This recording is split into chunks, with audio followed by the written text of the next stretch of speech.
Do you ever feel like you're just hanging in there? In this topsy-turvy world we live in, where everything is all mixed up in chaos, and we don't know what's right and what's wrong, what's up, what's down, what's black, what's white, what's darkness is, we don't know anymore. And we're just trying to hang in there to make some sense out of our lives. And every one of us has to question where we are in our world today and ask ourselves, do I know where I'm going? And I am going to be able to reach my goals? And if I am, how am I going to do that? And how am I going to hang in there when everything else makes or seems to make no sense? Well, this is where we need the virtue of perseverance. Perseverance is a virtue that allows us to hang in there. Perseverance is a virtue that allows us to stick through things thick and thin, no matter how bad they get, because we know that if we hang in there, our goal will be met. So let's take a look at perseverance and how it can shape our lives. Well, if we want to know what it means to be persevering, we have many examples in past history of people who were persevering in the midst of all kinds of trials and tribulations. And one of those persons was St. Monica. Now, who is St. Monica? St. Monica was a woman around the 3rd century who was a Christian in early church times, who was married to a pagan. And she spent her whole married life praying for her husband for the grace of conversion to Christianity. And she prayed day after day for his conversion. And 1 year before he died, her prayer was answered. And he converted, and he died as a Christian. And she believed that her prayers were answered.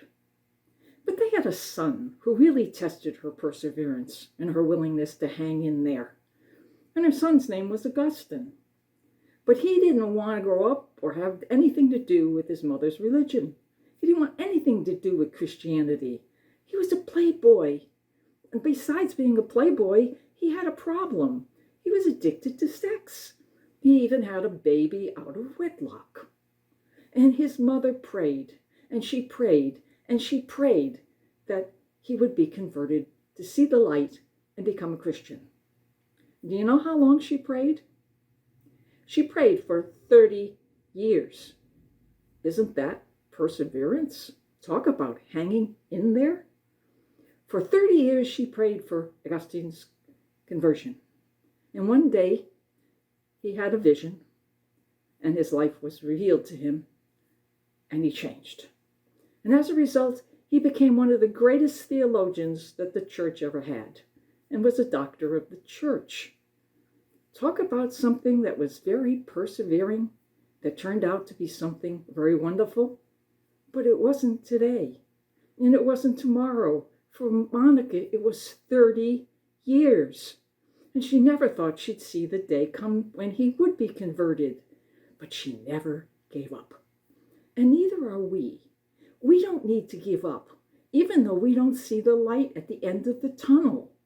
But at some point down the road, where we can't see yet, there will be light at the tunnel, and it will be a wondrous, wondrous occasion.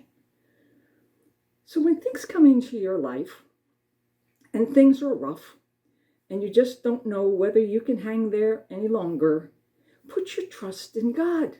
He's got you in the palm of his hand. You have to believe that. And when you do, and you are willing to surrender yourself to that trust and that faith in the God who loves you, whether you see that today or tomorrow or 30 or 60 years from now, it doesn't really matter. When you have faith and you have trust in that loving God, you know that there's nothing that you have to worry about. You just have to trust, we have to believe, and you have to love. So, stay in there and hang in there, no matter how long it takes for you. And each of us, that period of hanging in there is going to be different. So take your challenge with your possibilities and stay faithful.